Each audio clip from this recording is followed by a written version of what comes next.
सर्दियों का मौसम शुरू हो चुका था। गांव की गलियां धुंध से ढकी थीं। हर घर के बाहर लोग अलाव जलाकर बैठे थे। हवा इतनी ठंडी थी कि पेड़ पौधे भी कांप रहे थे। राजू अपने घर के बाहर खड़ा आसमान की तरफ देख रहा था। सूरज तो निकला था, लेकिन उसकी गर्मी जैसे कहीं खो गई थी। अरे कैसी ठंड है आज, हाथ पैर सुन हो रहे हैं। राजू, ठंडी हवा में मत खड़े रहो, अंदर आओ। गुड्डू भी ठंड से कांप रहा है। हाँ सुधा, बस जरा धूप देखने आया था। लगता है इस बार ठंड कुछ ज्यादा ही पड़ेगी। सही कहा, हमें अभी से संभलना होगा। थोड़ी देर बाद राजू अंदर आया। सुधा ने आग के पास खाना लगा दिया था। ठंड के बीच गरम रोटियों की खुशबू पूरे कमरे में फैल रही थी। गुड्डू पास में बैठा रोटी के टुकड़े से खेल रहा था। यह सर्द सुबह का एक सादा पर सुखद पल था। राजू, पहले गरम खाना खा लो, बाहर की ठंड बहुत तेज है। हाँ सुधा, सुबह से ही पेट में कुछ नहीं गया। ठंड में तो भूख और भी लगती है।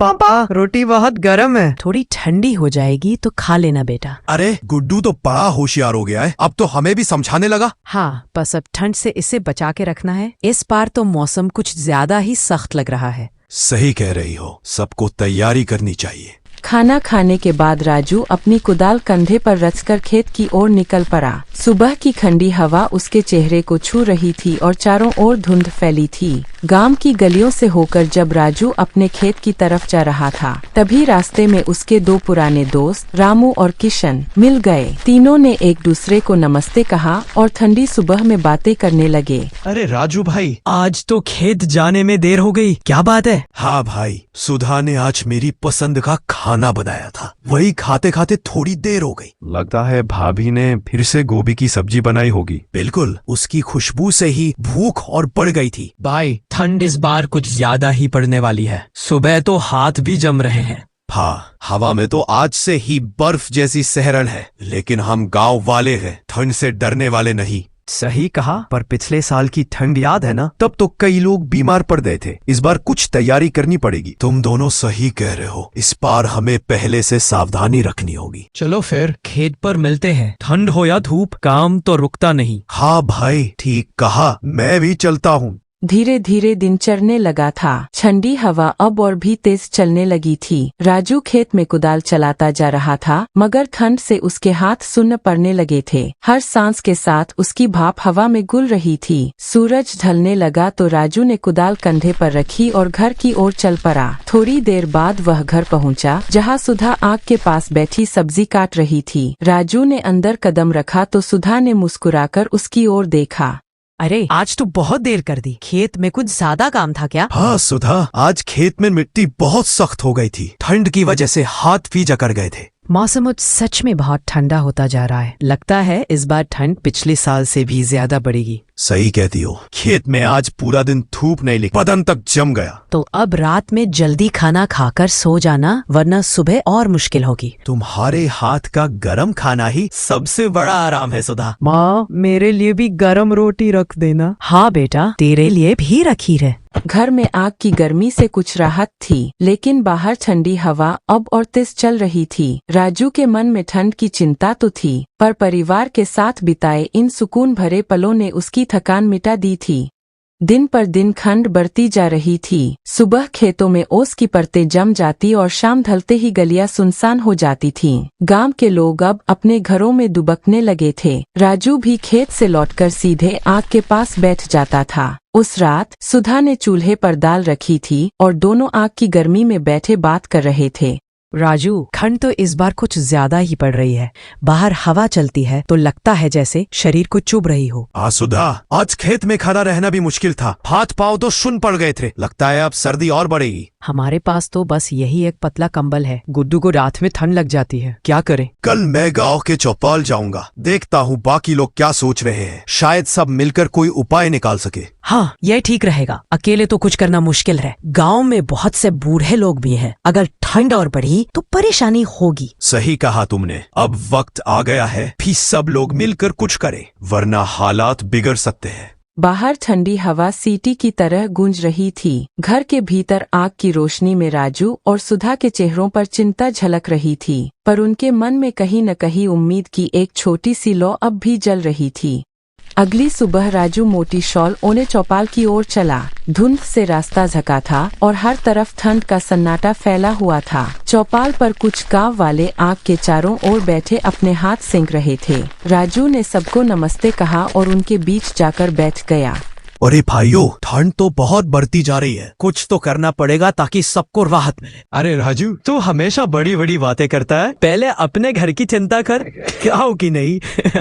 हाँ भाई, इसे तो हमेशा सलाह देने की आदत है। ना कुछ करेगा ना किसी को करने देगा। अब राजू बेटा, ठंड कोई तेरे कहने से कम थोड़ी हो जाएगी।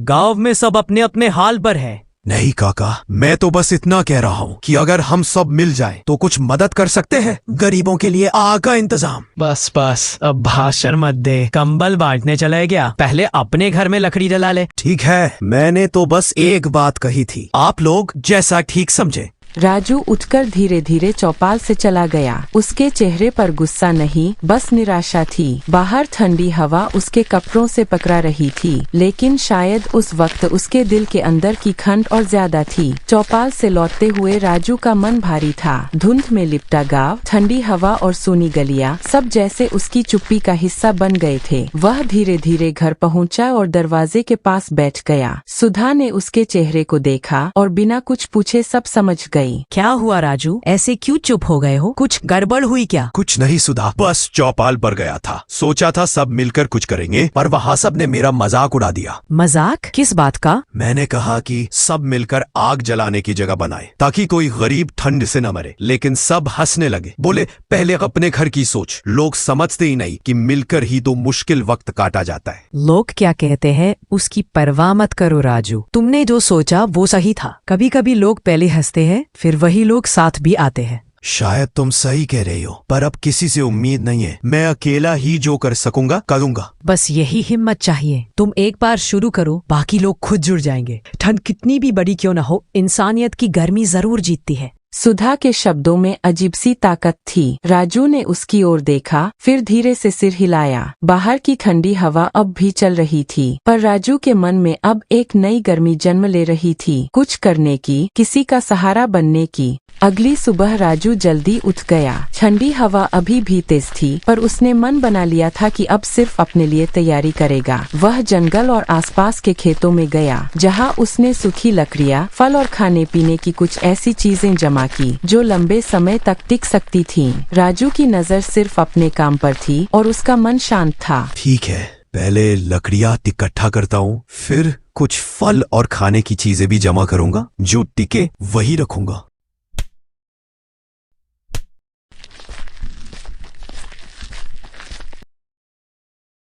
ये लकड़ियां और ये फल अब मेरी सुरक्षा के लिए है, किसी और के लिए नहीं, बस अपने लिए।